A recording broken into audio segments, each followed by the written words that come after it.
کیونکہ کل کی سیاہ رات اس سیاہ فام کا تعاقب کرتے ہوئے میں جن جن راستوں سے گزرا تھا وہ دن کی روشنی میں بالکل مختلف معلوم ہو رہے تھے۔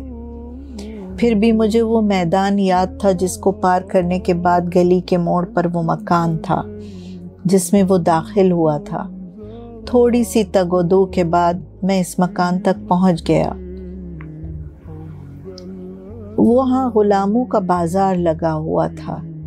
ایک اونچی مسند پر ایک معزز شخص بیٹھا ہوا تھا، وہ ان غلاموں کا مالک تھا۔ میں اس کے پاس پہنچا، سلام کر کے پوچھا کہ کیا میں بھی کوئی غلام خرید سکتا ہوں؟ اس نے کہا ان میں سے جو پسند ہو خرید لو، مگر ان سب میں وہ نہیں تھا جس کی مجھے تلاش تھی۔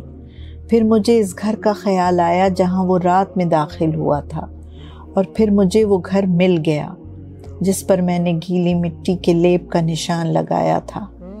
اس وقت دروازہ کھلا ہوا تھا اور اندر چند حبشی غلام نظر آ رہے تھے، لیکن ان میں بھی وہ نہ تھا۔ میں مایوس ہو کر پلٹنے ہی لگا تھا کہ کونے میں بیٹھے سر جھکائے ایک شخص نے سر اٹھایا۔ اوہ، یہ وہی تھا۔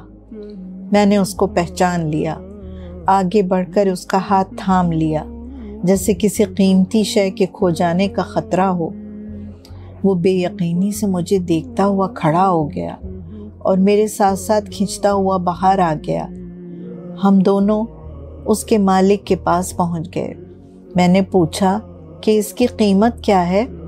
مالک نے ایک نظر غلام پر ڈالی اور بولا، یہ کسی کام کا نہیں ہے، کوئی اور دیکھ لو۔ میں نے اپنی بات پر زور دیتے ہوئے کہا، مجھے یہی چاہیے، یہ بالکل بیکار ہے، اسے مت خریدو، پچھتاؤ گے۔ وہ پھر بولا، مگر میں اسی کو خریدنا چاہتا ہوں، میں نے اصرار کیا۔ اس نے جھنجھلاتے ہوئے کہا، پھر واپس کرنے مت آ جانا، کئی لوگ لے کر گئے اور پھر چھوڑ گئے۔ میں نے کہا، نہیں، میں اسے واپس نہیں کروں گا، یہ میرا آپ سے وعدہ ہے۔ تب ٹھیک ہے، تم اسے بغیر کسی معاوضے کے لے جاؤ، بلاش، وہ ہاتھ اٹھا کر بولا۔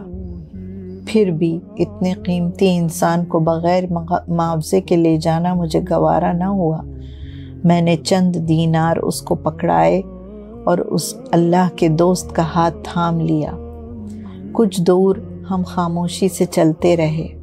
پھر وہ بولا، آپ نے مجھے کیوں پسند کیا؟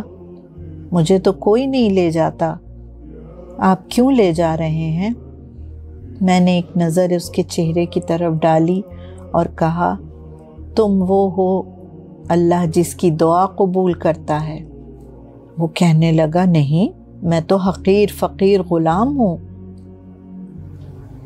رات جب تم مسجد میں بارش کے لیے دعا کر رہے تھے، میں وہیں تھا، مسجد کے ایک کونے میں نے تمہاری دعا قبول ہوتے دیکھی، وہ دعا جو سارا شہر کر رہا تھا لیکن قبول نہیں ہو رہی تھی۔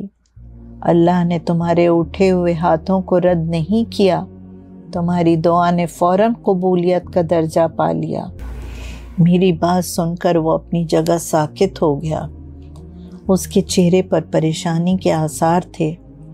آپ پر میرا راز کھل گیا، یہ اچھا نہیں ہوا، یہ اچھا نہیں ہوا۔ وہ زمین پر بیٹھ گیا اور اپنے دونوں ہاتھ اللہ کی بارگاہ میں بلند کر دیے۔